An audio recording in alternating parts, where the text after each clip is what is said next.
Hi, everybody. We're just getting everybody in, and then we will get going.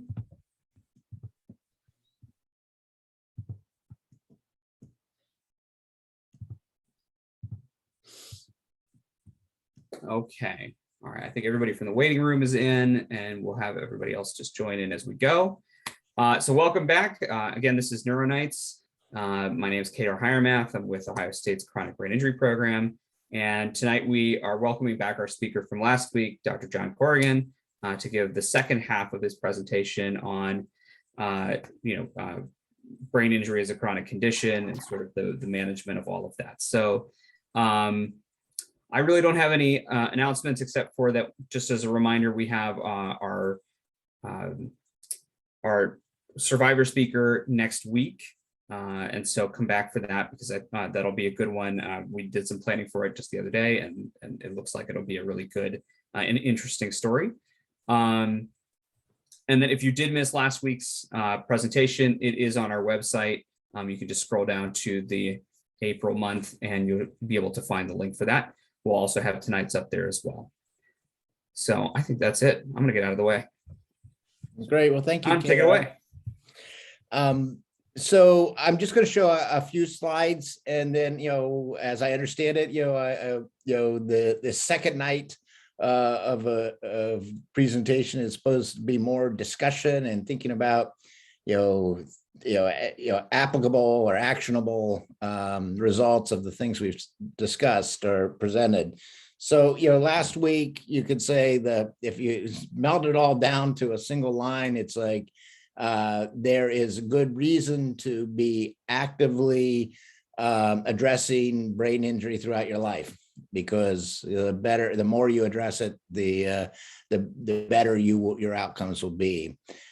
So this week, what I want to talk about is a new service that we're starting in Ohio. And I have the good fortune of having my partners in crime here on the call. So Beth Windish is here, and she was here last week too. I think I mentioned how experienced she is in helping folks with brain injury find resources and do problem solving. Amy Lawson is here as well. She is a nurse and long time has worked in the aging and disability field and has been with us for about 2 years now. And then hurting us and otherwise supporting us with creating the really cool infrastructure and leading the way is Bree Miller. Bree is an athletic trainer by training, soon to be, though, add on an MBA to her other credentials, and is our team lead for the Ohio Brain Injury Program, which includes the Ohio Brain Injury Connection that I'm going to talk to you about. So as I said, just a couple slides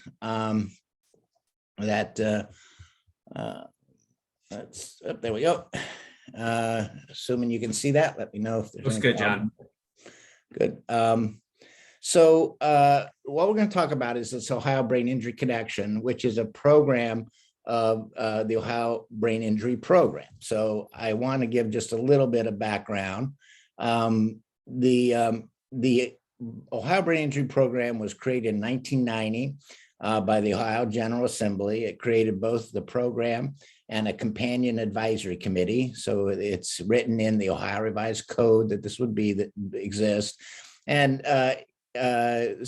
the purpose was that there would be some place in state government where they were addressing policy and planning related to living with brain injury. For its first few years, it was at the Department of Health. For a number of years after that, it was with what used to be called the Rehabilitation Services Commission, is now called Opportunities for Ohioans with Disability.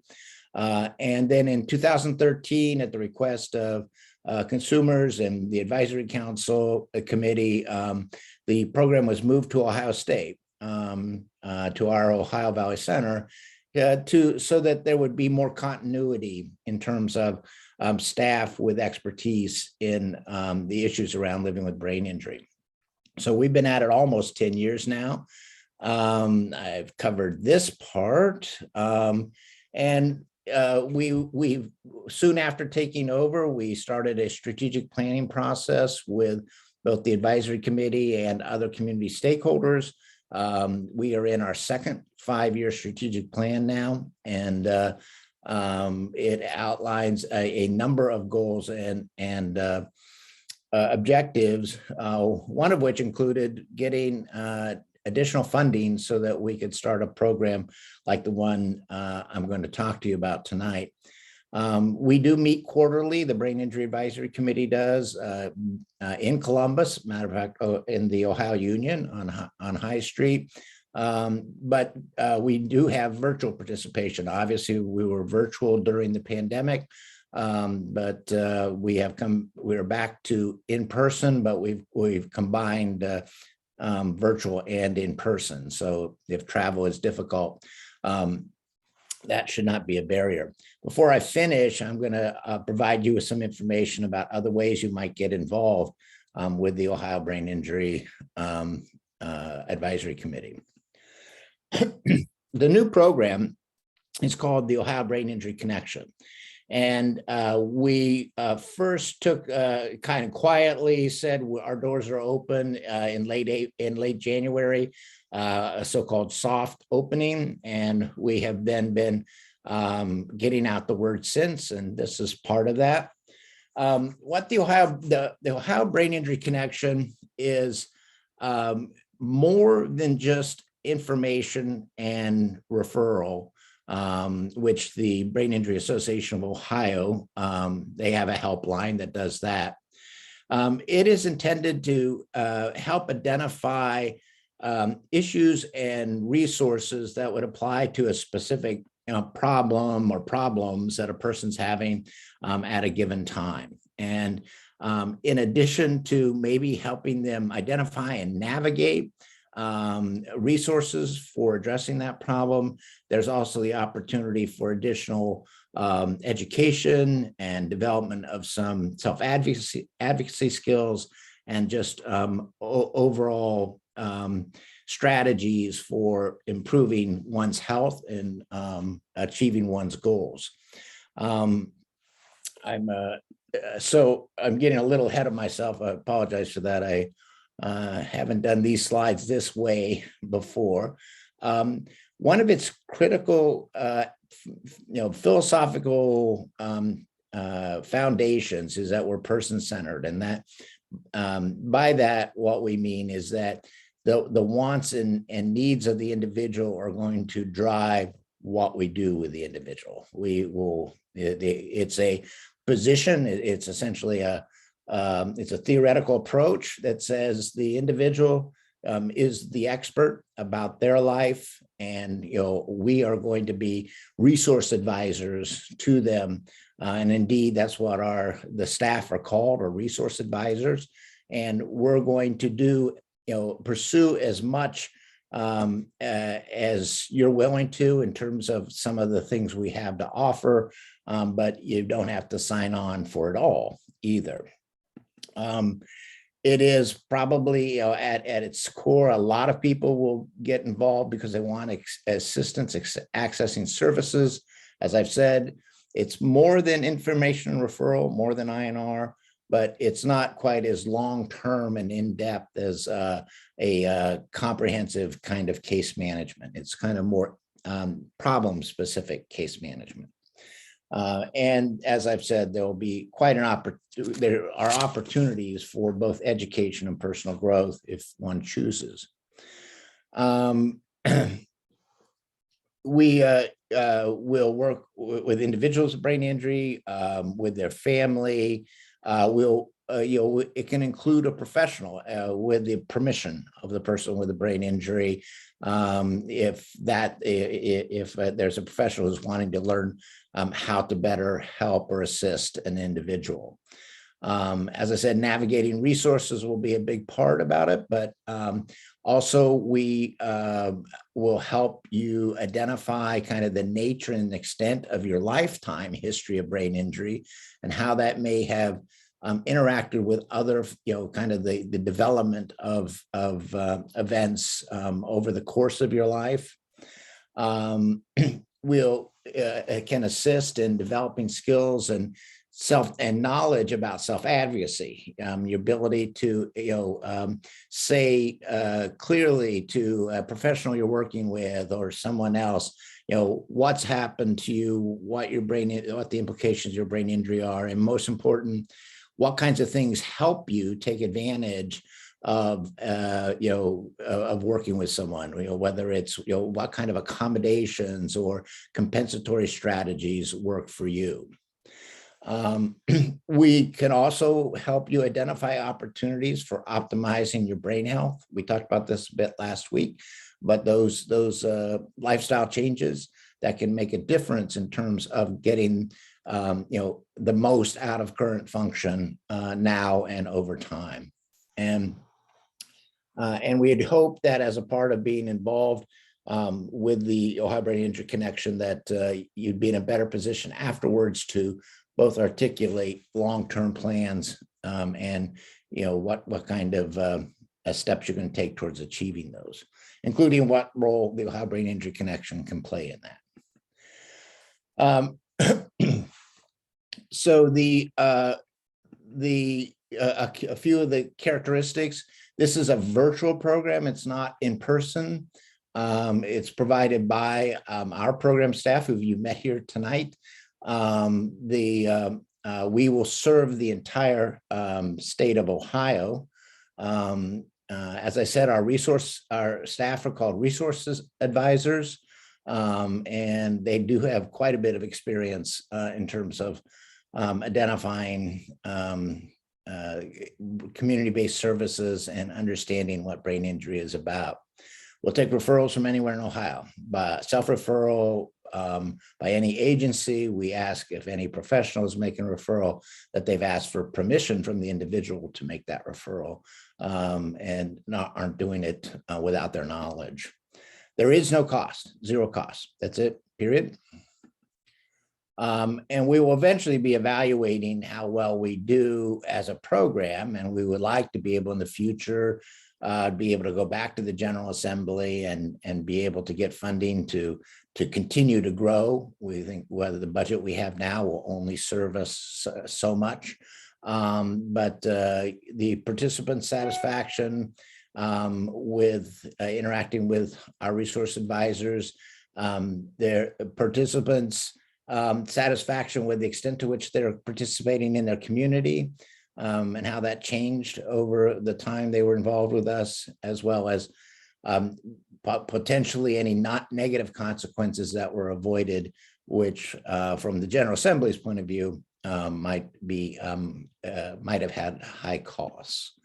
One of the things we're doing to be able to really maximize our ability to serve folks is we're customizing some commercial software for case management software so that we can keep track of everybody and their needs and keep track of resources in the state and keep them up to date. So the kinds of things we might do, this is, I'm almost a little worried laying this out because it implies this is what will happen to everybody. No, it won't. The only thing I know for sure is this, first level, and that's that when somebody first contacts us, we're going to try to figure out what you want. We're going to try to figure out if there's any problems with safety or a crisis that should be, immediately handled. And figure out how we're going to continue to communicate with you, whether that be by phone or maybe by Zoom or whatever. So everybody will try to figure out where you're at, how we can help you, and how we can continue to communicate with you.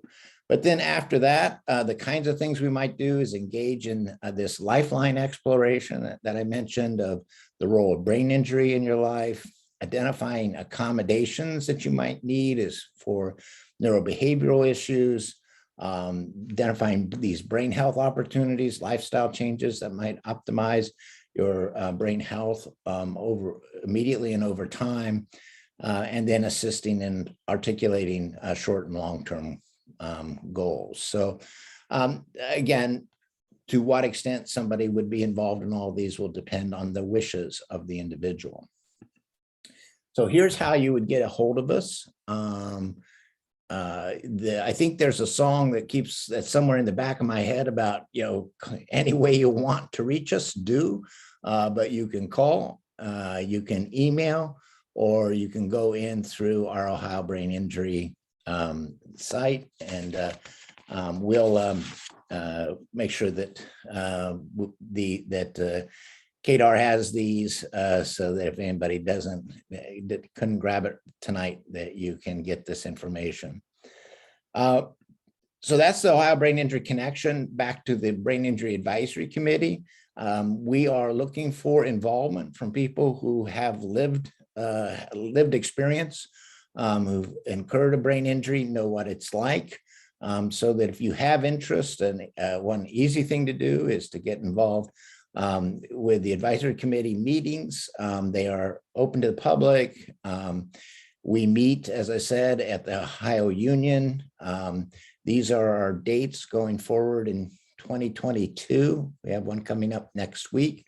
The in-person meetings, now that we're in person again, we're back to going from 10 a.m. to 2 p.m. But you can attend by Zoom as well. And the same contact information that we had earlier, if you want put on our listserv so that you receive information over time, or to get the Zoom info, you can use that same information, and Bree will be the person who will be getting back with you with that. Other ways to get involved with the Brain Injury Advisory Committee.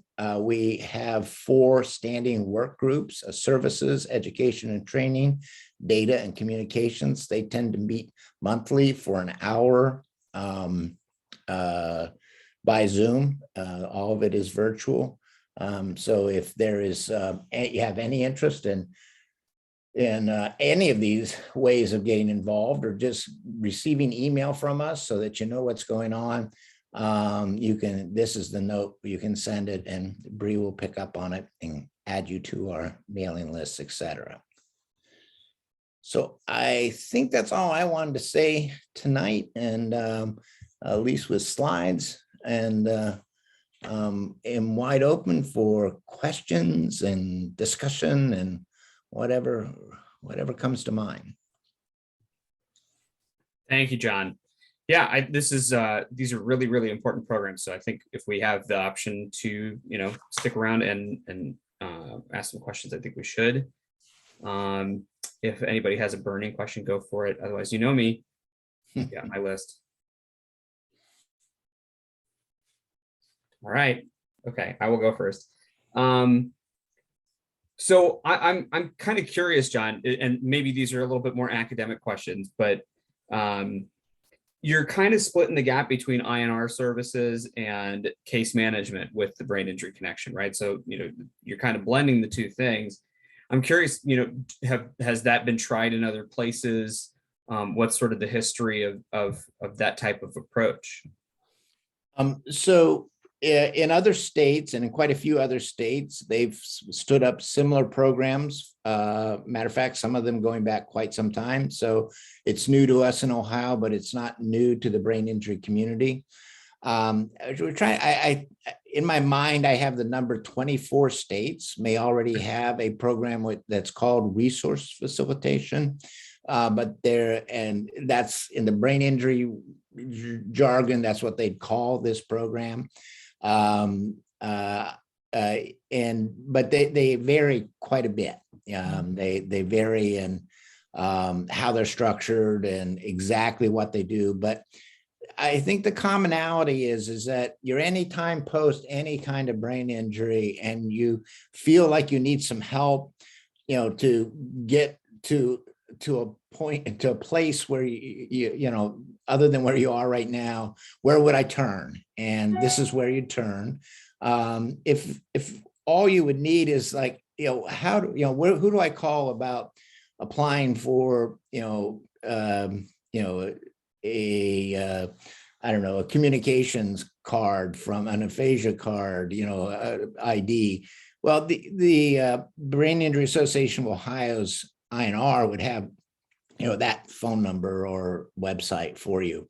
But if what it is something that where you may need to be, more involved in kind of figuring out the problem, what's behind it, what exactly you might be eligible for, what your options might be in terms of, how you might go about addressing this, or it's something that's just ambiguous. It's like, wow, it's not quite clear. We're going to need to talk about this more to figure it out. That's what this is. It's more a, it is like case management, frankly, but it's what we call problem oriented, meaning it's not just for an indefinite period of case management, but it's to work through an epic of problem. We imagine, that there may be some folks just involved for a little while, but that, it wouldn't be unusual to have someone involved for months, several months, trying to work through how to problem solve.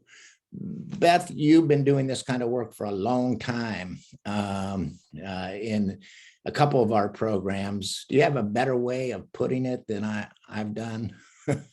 No, I mean, I think what you're saying is true. I like this week, for example, we had a referral, and she's someone who had an injury a couple years ago. She's back to work, but she's experiencing some relationship issues and some work issues, and she's just sort of putting together that they have something to do with her brain injury. So I hooked her up with a counselor that knows something about brain injury, because I think that can be key. So that's just one example. Amy probably has some other ones, but we do get just kind of one and done resource questions too.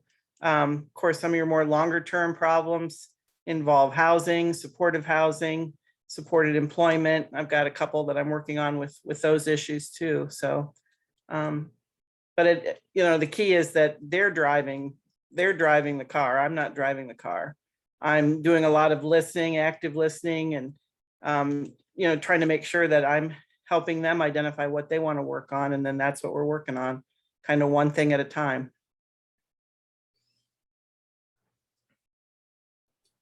So that kind of leaves me with a really interesting question, Beth. Thank you for that point.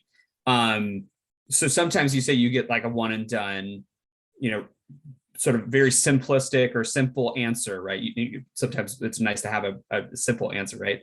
Yeah. And I'm just curious to know, like, is this a mechanism that maybe you have a simple question, but it's still worth the call because as you're doing your active listening, as you may be unpacking why that's a need or why you might want a certain type of thing, that you can kind of get to maybe some underlying things or some other areas where there's a barrier and Absolutely. start to work on those. Yeah, absolutely. The lifeline exercise that John was talking about, if they, agree to kind of walk through that with us, it helps both of us get a good picture of, not just maybe the one brain injury that impacted their life, but, how it could have impacted things, 5 years later, 10 years later, and they may, not even make that connection. Maybe they've never tried, maybe they tried services early on and, they need to, maybe reconsider trying things again that might be different now as things have changed. So I think, if they're willing to walk through the exercise with us a little bit, I think we'll both learn a lot, and, some things might be uncovered that we can, maybe provide some guidance on, or some suggestions that things that could be tried or could be considered. Bree, I love what you're saying there. Hi, everybody. I think because we have the invisible injury, we forget, we as the person who has the injury forget that it's still a part of our life. In some level, it could be psychological, could be medical, or a combination. Oh, I love the kitty, Charlotte. Yay for the cat. I love that. That's awesome. I think that you bring up some really excellent points, and Dr. Corrigan, of course, loved everything you're saying. Remembering that it's part of our fabric, even symptom free. It's part of, and for many of us, it's part of our identity now.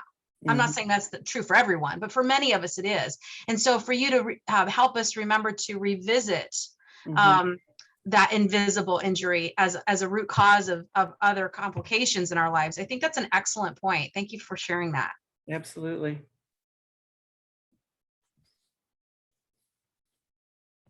All right, thank you, Lisa. That was a good point. So I guess it kind of makes me think. So then there's a sense that you just maybe if you don't know whether it's a simple call, if you don't know whether it's a complicated thing, err on the side of go ahead and call the brain injury connection. Absolutely. There's no bad inquiry to us, and the Brain Injury Association of Ohio's helpline would say the same thing. And if you call there, I hope what would happen if it looked like more involved. They'd say maybe the Ohio Brain Injury Connection can be more be involved with you longer term. And so but we certainly expect both places will be no wrong door. And if it's just information, we'll take care of it. If it's just information, Brain Injury Association of Ohio helpline will take care of it. If it's more involved than that, then you probably will end up over with the connection with us. Okay. And Kadar, even if it's somebody calls one time for like a one and done type thing, something later on could arise. And then they'd say, hey, I had a good relationship, or this was a good resource with the Ohio Brain Injury Connection, I'll call them. So we can open the door to possible referrals later on with just simple questions and resource questions. That's a good point. I didn't think about that in that way, but because it's problem oriented, right? So you might come for one issue today, but you're building that relationship too. Right. And there's no limit on coming back or anything like that. So, we know the brain, for many, the brain injury is going to be something that should be addressed for the rest of one's life. And we hope the Brain Injury Connection will be there for the rest of your life to touch base with and, navigate to the next thing. Okay. Anyone have a question?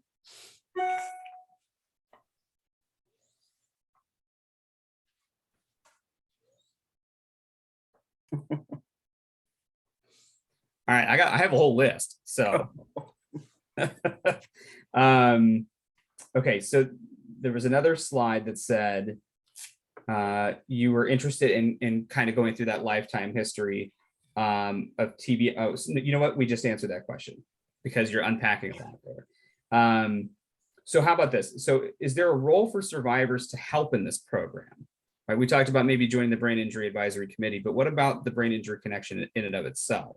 Look at the chat, Kadar. We are like-minded tonight. Look what I just put. Yeah, perfect. Oh my gosh. And I could count on Lisa asking that particular question too. So that's a great question. I don't think we've thought about that yet. So, right now, the kind of the work of the Brain Injury Connection is being overseen by the Ohio Brain Injury Advisory Committee, in particular our services work group, one of those work groups. That's kind of where we're touching base and reporting back.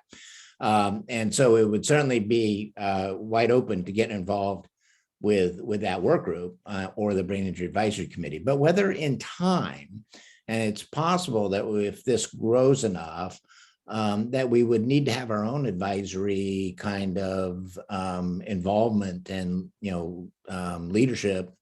That may be a real possibility. I think that's something really to think about. Particularly, I think any program of any sort, but benefits from having folks who have experienced the program as well as the issues that the program is trying to address, advising staff on, hey, what about this, or look out for that, or so that may be an evolution for it. But right now we're using the Ohio Brain Injury Advisory Committee, and specifically the services work group, as kind of our advisory role, which is wide open to you. So the answer is yes, there is a way to get involved. All right. And what about the flip side? So let's say that I'm doing well.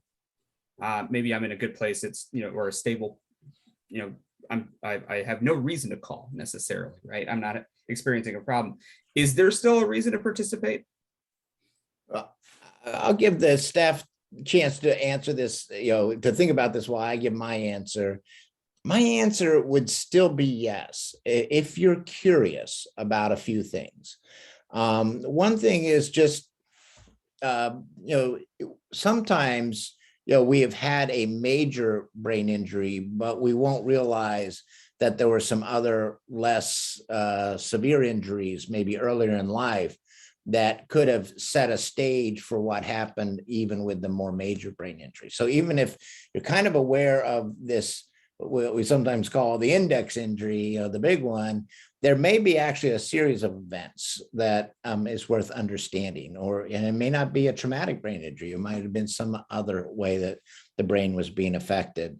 But kind of looking at, your life course with those milestones of different, things happening with the brain.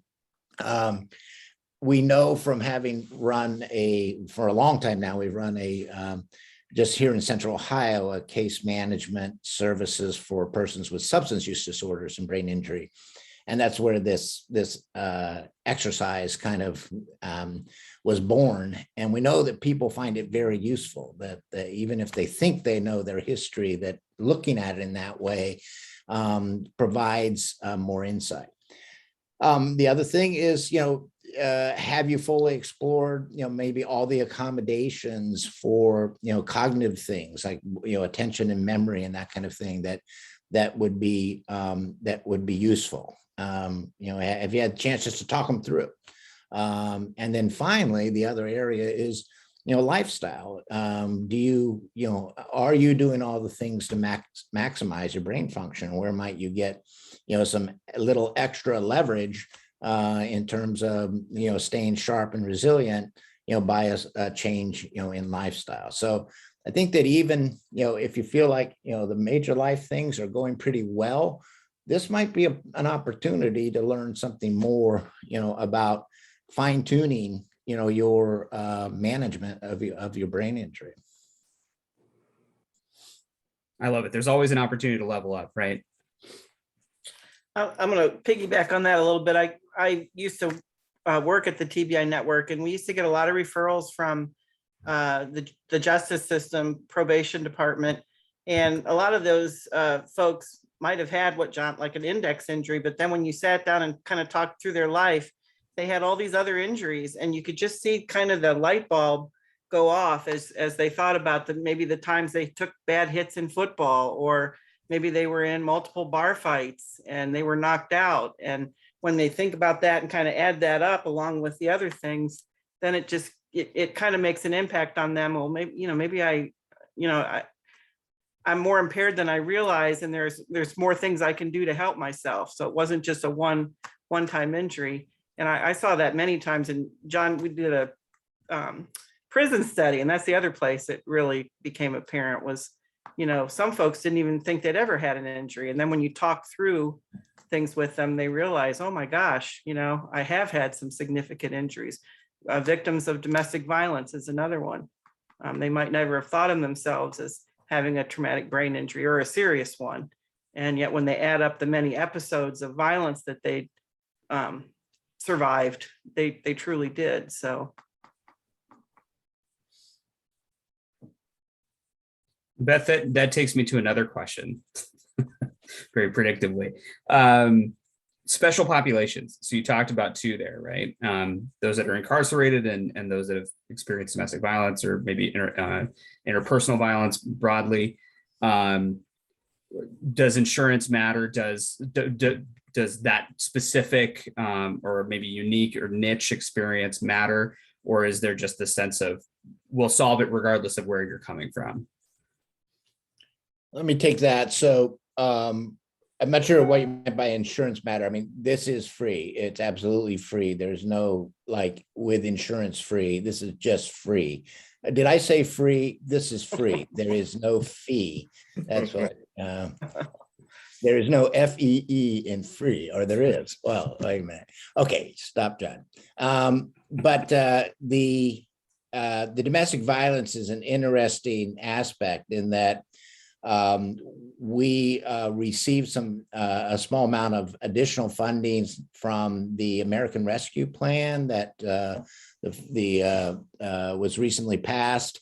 And we will be using that to contract with the Ohio Domestic Violence Network to provide a staff, either their staff or a member of somebody from one of the local shelters, to kind of join our staff, our Ohio Brain Injury Connection staff, to be involved when there is somebody who calls in and domestic violence is part of the mix of their life, whether it caused a brain injury or not, if it's in the mix.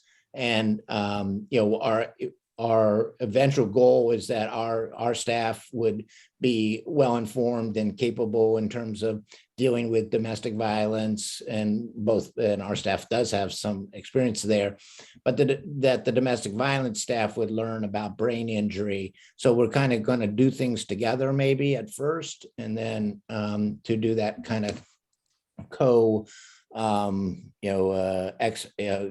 knowledge acquisition. But for the individual who calls in, they'll have the benefit of both brain injury and domestic violence expertise. Yeah, when I was mentioning insurance, I was just starting to think of, these are common barriers, right? Insurance, or maybe the health system that I'm in, the region that I'm in.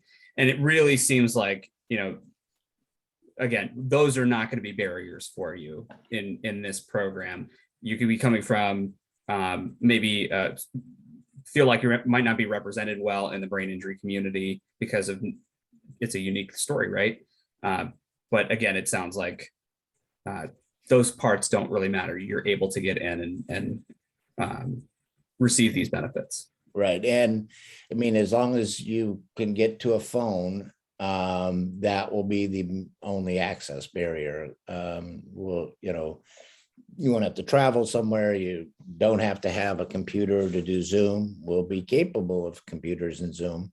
But as long as you have a phone, we can work with you.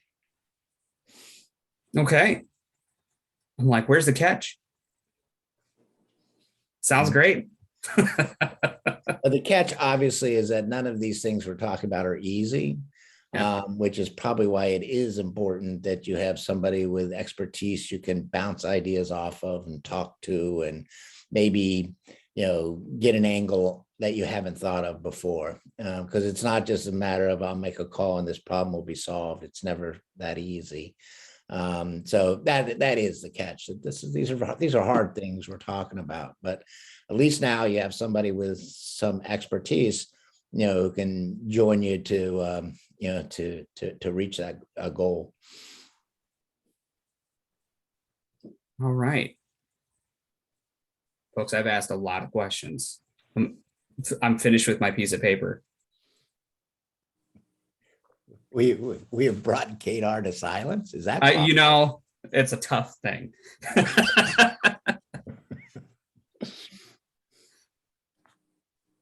All right. Well, go ahead, Lisa. Go ahead. I know I brought it up last week, but I'm always intrigued with the mental health component of all the care. And can you speak a little bit to that in reference to these topics of tonight?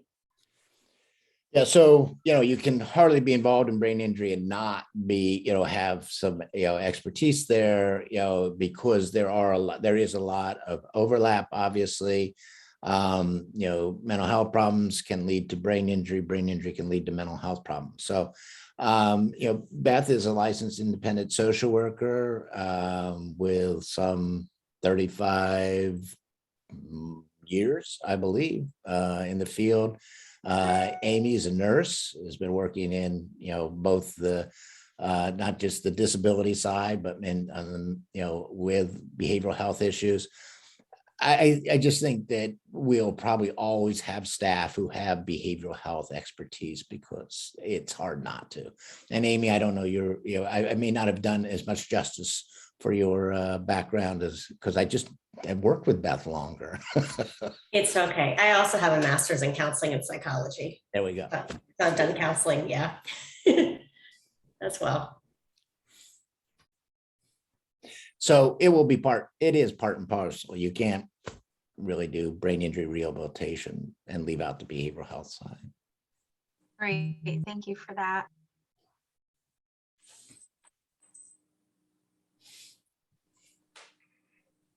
I have one if if we still have time. Yeah. So kind of jumping off of that a little bit, I'm curious. So obviously it sounds like there's a lot of services available for like the person directly working with you. Would there be any opportunity to have, I guess, kind of like a go-between between, for example, like the person with the injury and like doctors?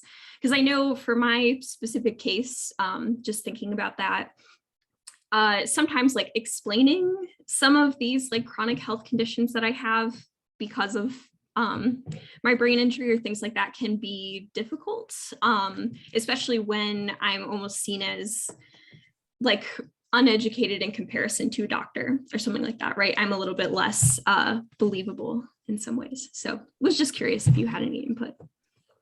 A couple of thoughts on that. I mean, the kind of self-advocacy, part of the self-advocacy that we are, that we think, a person can gain is how to do that, how to explain the symptoms or the cause or the request, to a professional of any sort. So being able to, make a clear, clearly state where you're at or what the issues are.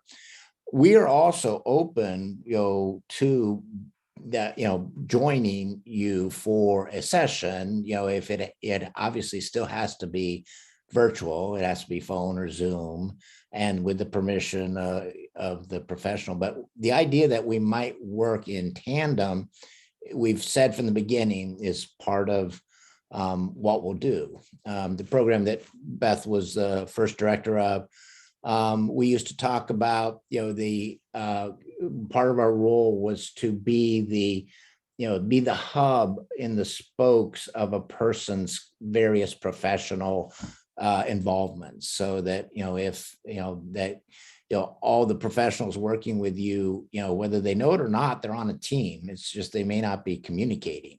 And so helping you, or with us, helping you communicate with your team, I see as part of problem-oriented case management. So, that's at least two ways: by helping you articulate better or different, or joining you to help articulate. That was a great question, Charlotte. Yeah. I didn't plan that one, but that was a really good one.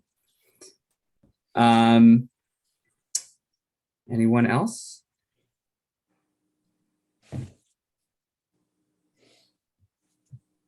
I don't know. I've had a weird time over the years, and I've migrated more to, like, I think I've heard him refer to like a real intense brain injury. And that's sort of how my body has happened over the years. I don't know. I mean, it's then, now I'm like trying to just understand where I'm at, my vision, my balance, things like that. I don't know, I can't explain it to my family.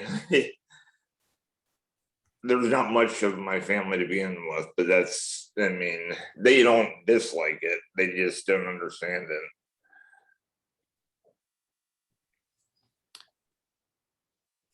Understandable. And that, like I talked about last week, and I believe you might have been here period last week, as I recall, that's why we're thinking now of brain injury not as something that just happened in the past. We're trying to think of it as something that is active and dynamic and still changeable. Right. Well, it's happened several ways too, right? I mean, that's what's it's kind of weird. And the tech bust is one of them. That sounds kind of stupid to say, but that changed my life a lot. I mean, that sounds weird. I was doing great until that point, but then I couldn't even get 40 hours a week work for a long time. And ended up having more in brain type stuff as it goes on. Our culture changed a lot with technology, doesn't it? It's incredible. Yeah. It like flip-flopped almost is what happened. And when all the people knew about computers were all, I'd hate to say it, the computer dorks. And now everybody's got a cell phone and they're talking to each other. Everyone carries a computer in their pocket now. Yes, I know. I mean, they cost them out more than the computers did, and they were originally like $2,000-3,000. The phones now are. It's hard to explain that. I mean, it's coming back to me sort of the way with some of this stuff, or understanding culture the way it is now as it's going. A place was trying to call me. It was Lifeguard Alliance, which is related to like they donate Meals on Wheels and they do free. It's like free, but they were blocking the calls automatically because they were thinking it's a healthcare group, you know, things like that. I got it worked out so it wasn't getting blocked on the phone, things like that. Harry, it's so good to have you in the group tonight, and I'm really just want to send you a great big hug because it sounds like you're really on a tough part of your journey. What is good though is I've been exercising since the appointment you weren't at, Kadar. The Wednesday night where there was just like 3 young women or what with students, or I'll move my cat. She's like in front. I have almost been working out, just riding an exercise bike. I mean, not in my house, but like doing it through about 6 times a week. And I've done it continually since then. So that's about 4 months at this point. And I'm making it a habit. So I am doing good. That's what I was trying to do a while back, and I'm doing it again. That's exactly the kind of lifestyle change that can make a big difference. Yes, yes. Yeah, I play the game. I'm a gamer. If I can play that for 4 hours, I can ride a bike for 25 minutes. That's not that hard. I hate to tell you, Perry. You know, it's like I should get back there and do that. Harry, we all need that message.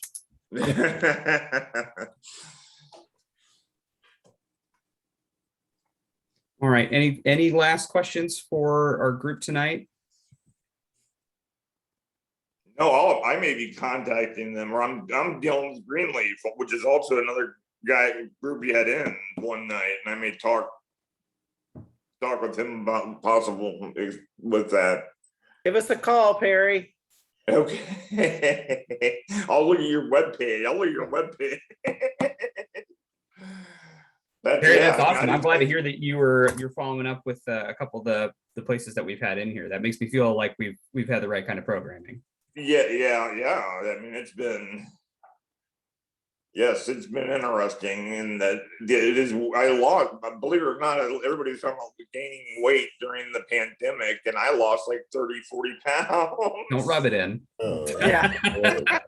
No, that's great for you, Perry. That's amazing. If I did that, I had to get on the bike. Yeah, don't blow it now. You've done it. You've made a start. You know, keep going. I'm not done, but there you go. That's excellent.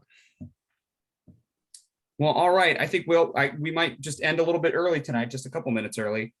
So thank you again to Dr. John Corrigan, Beth and Amy and Bree for coming tonight and representing this really, really excellent program. And so we'll make sure to send out all that contact information so you have that in our follow-up emails. And then I'm just going to plug for next week. So Lisa is our speaker for next week. And I'm super excited for her story, and definitely come back, ask her a bunch of questions. I'll have a bunch of questions because that's me. And I think it'll be a really great time. So until then, have a great rest of your night. Have a great week, and we'll see you next week. okay. Thanks for having us. Bye, everybody. Thanks. Bye. Take it easy.